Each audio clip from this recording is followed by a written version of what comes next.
What's going on YouTube? While the S-Class and 7 Series flagship luxury sedans still grab a lot of the headlines, for many people, especially here in the US, it's the SUV alternatives that have much more appeal. The BMW X7 and Mercedes GLS are those models, and both of them have recently been refreshed with updated styling, luxury, and features. About a year ago, we first faced these two off, and now it's time for a rematch. So buckle up as we find out which six-figure SUV is most worthy of your money.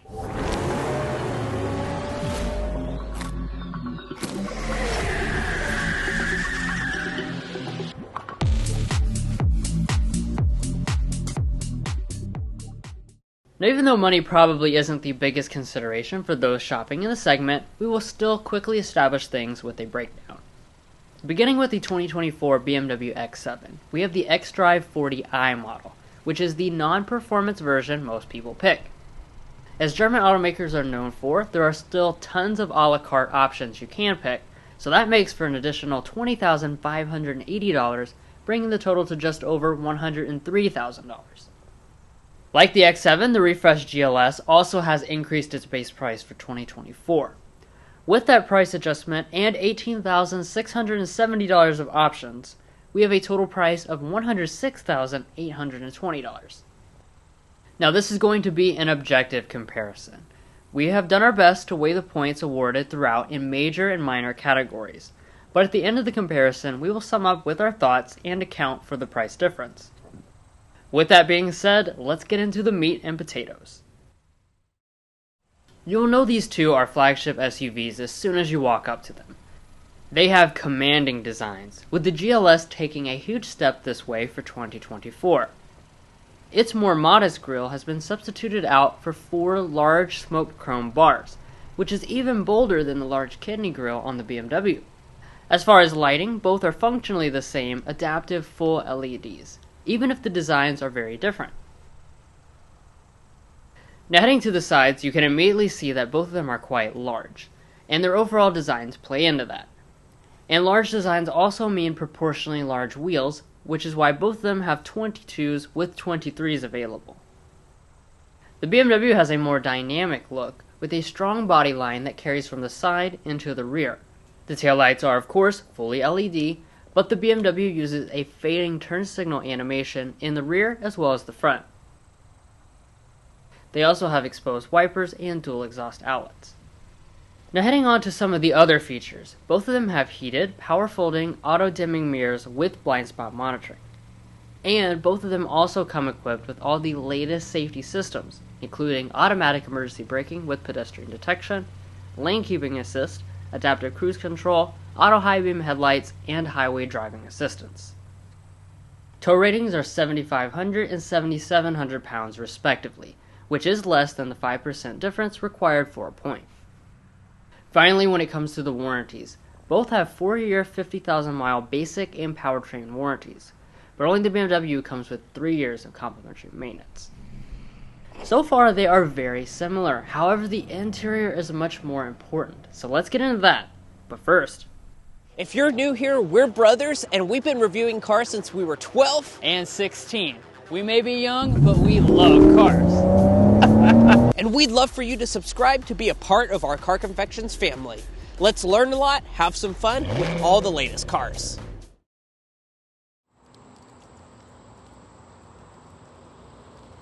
So walking up to the vehicles, both of course have smart entry and high quality key fobs. BMW has begun putting remote start on the fob itself, while Mercedes relies on an app and a subscription service. Once we actually open the doors and view the interiors, they both will wow you. Besides the placement of the screens, the designs are quite different, with the BMW having Tartufo leather seating, and the Mercedes the new Bahia brown leather seats. Both seats themselves have more ways of adjustment than one would know what to do with, plus memory, heating, and ventilation. They even have massaging, and from personal experience, they are both quite enjoyable. Once inside, we can talk about the cabin materials as a whole.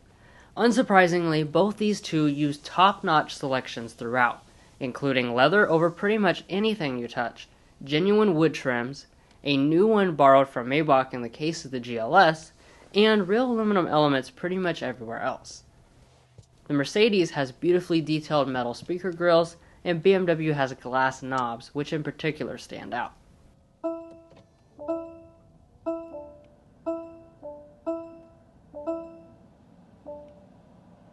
So after starting them, we are first greeted by 12.3-inch digital gauge clusters. Both are bright, have good graphics, and tons of customization, plus head-up displays. Pulling back, we have a new steering wheel on the Mercedes, which is upgraded to include things like the leather-covered airbag cover that the BMW already had. Both are heated and power adjusting, plus the armrests are also heated. Okay, so next up, let's dig into the major area of interior storage. Both have good-sized consoles and front bins with wireless phone charging pads. They even have heated and ventilated cup holders, so there are no advantages here. Initially, you might not even notice where the shifters are in these SUVs, because they're pretty discreet. But once you do find them, both models have 360-degree camera systems, auto parking systems, and the GLS adds a 3D view for 2024 to match the BMW. Now let's go ahead and check out the audio systems. While the GLS's sound system is great, the ultra upgraded Bowers & Wilkins sound system on the still less expensive BMW is spectacular.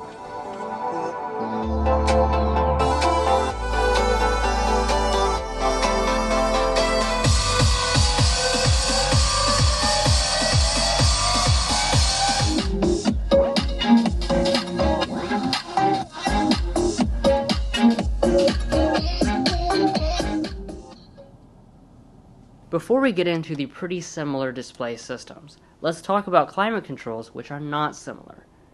Not in the number of zones, which are an exceptional 5 in each, but in the fact that the X7 has its controls in the touchscreen exclusively. The physical buttons in the GLS are easier to use without taking your eyes off the road. But focusing in on the infotainment systems themselves, we have a 12.3-inch display in the Benz and a 14.9-inch display in the Beamer. That computes to almost 20% more screen real estate, and both have wireless Android Auto and Apple CarPlay. Above, we have auto-dimming mirrors and large panoramic sunroofs. The BMW's roof is covered in luxurious Alcantara.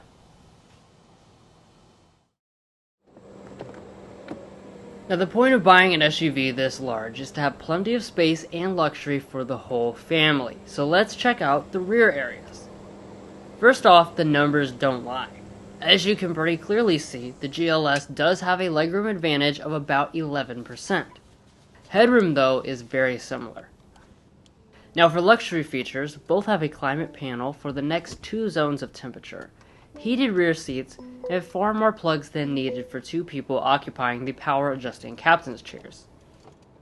There are also vents on both sides of the occupants.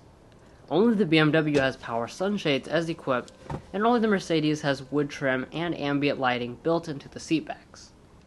Let's move on to the third rows.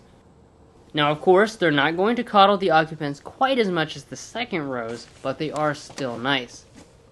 Space is pretty good, even for an adult to fit, with nearly equal legroom figures, but the GLS having a 6% headroom advantage. There is a reason for that advantage, though, and that's the fact that the X7 has a dedicated sunroof for the third row occupants. Both models have a 5th zone of climate controls, vents, and USB ports. Only the X7 has heated third row seats, since the GLS requires you upgrading to the 580 model to add them. Heading around to the tailgates, both models have hands-free power ones, and once they open up, you'll find generous amounts of space. Interestingly, the GLS has a pretty large advantage behind the third row. They equal out behind the second row, and with all the rear seats folded, it's the BMW that has the larger maximum. The GLS has a spare tire, which our BMW does not, and both their third and second rows power fold. Well, now it's time to take this fight to the streets. Onto the hoods and out on the road, you get the sense that they copied each other's homework, since they have come to remarkably similar solutions. Both are using 3-liter turbo inline sixes, paired with 48-volt mild hybrid systems. Horsepower outputs are now identical for 2024, and the torque figures are within spitting distance of each other. The biggest takeaway is that both of them scoot, with sub 6-second 0 to 60s out of large luxury 3-rows.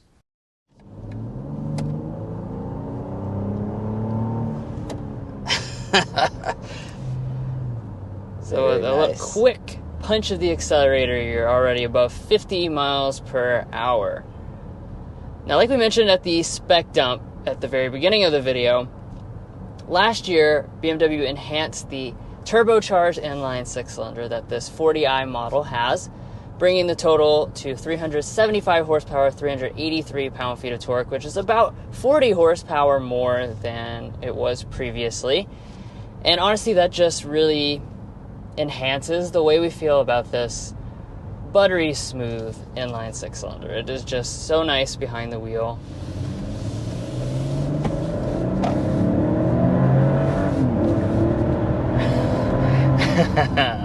And there's 60. Smooth acceleration. Smooth as silk and quite quick as well. So let's talk about some specifications, because this actually occurred in part 1 of the review, and that's going to be an upgraded powertrain that we have on board. So we've bumped our 3-liter turbocharged inline 6-cylinder up to 375 horsepower, 369 pound-feet of torque for 2024. That is an increase of, I believe, 13 horsepower over last year. Despite surprising speed, both were designed with smooth refinement at their cores. The 8 and 9-speed automatics are some of the best in the business, with imperceptible shifts or sportier performance when in the sport modes. Both come standard with all-wheel drive, so traction is never an issue. Let's also talk about the other aspects of the powertrain. 8-speed automatic transmission on board, very smooth, just like the engine, really makes itself pretty much unknown, just kind of goes in the background, exactly what you want in a vehicle like this. We do have a standard all-wheel drive, and this is a mild hybrid. I don't know if we mentioned that earlier, but we have the 48-volt mild hybrid systems. We also have a 9-speed automatic transmission on board, nice and smooth, of course, just like it was in all the previous model years. Really something you can, by and large, just ignore, which is exactly what you want to do in a vehicle like this. Right into the background. And then let's talk about the important aspect of ride quality. Both are riding on adaptive air suspensions, and because of that, they feel like riding on a cloud.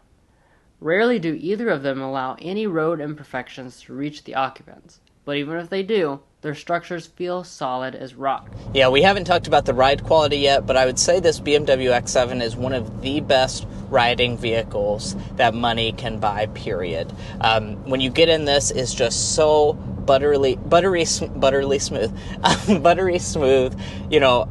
Really, everything just works in combination so well. The powertrain is buttery smooth, and then that just translates really nicely into a buttery smooth ride quality and a really quiet cabin. This is luxury, truly one of the most luxurious riding vehicles and driving experiences that you're going to get, regardless of how much money you're going to pay anywhere. It is exceptional. Like Drew said, we do have the air suspension, which obviously helps out with that, but it is really impressive, guys. And let me just take a second here to talk about your ride quality.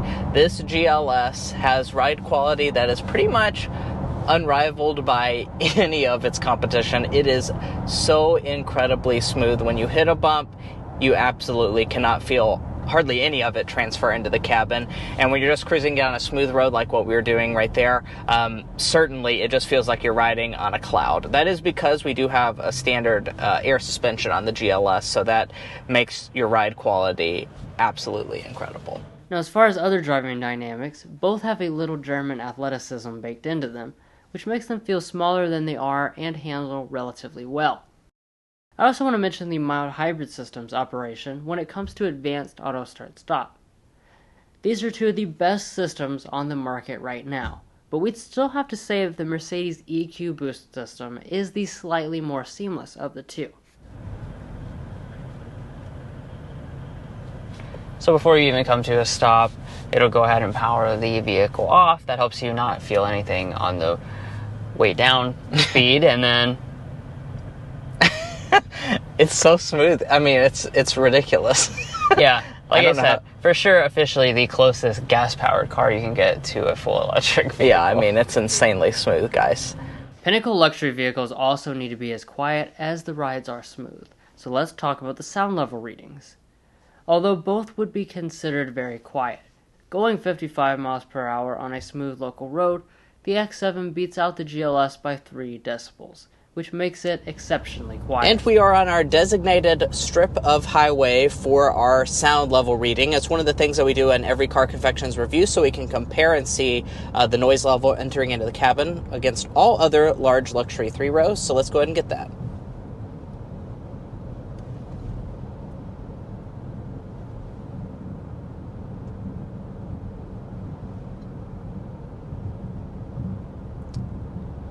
Wow, wow. Oh, it switched on me at the very end. Wow, wow, wow. 51.6 decibels. And let's get our sound level reading going 55 miles per hour on our designated strip of road.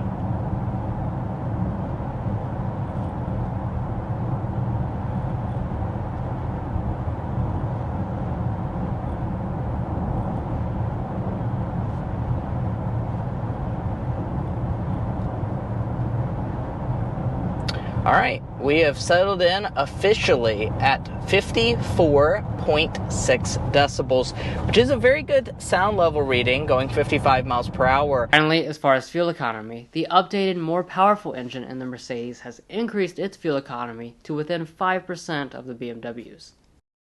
Before we conclude here, we do want to mention that with an average price of over $100,000, no points will be awarded to the X7 for its small price difference in proportion to that. So there you have it. The objective winner of this comparison is the BMW X7. But who is your winner? Well, the GLS should be your winner if you prefer the more stately cabin, as well as things like physical climate controls.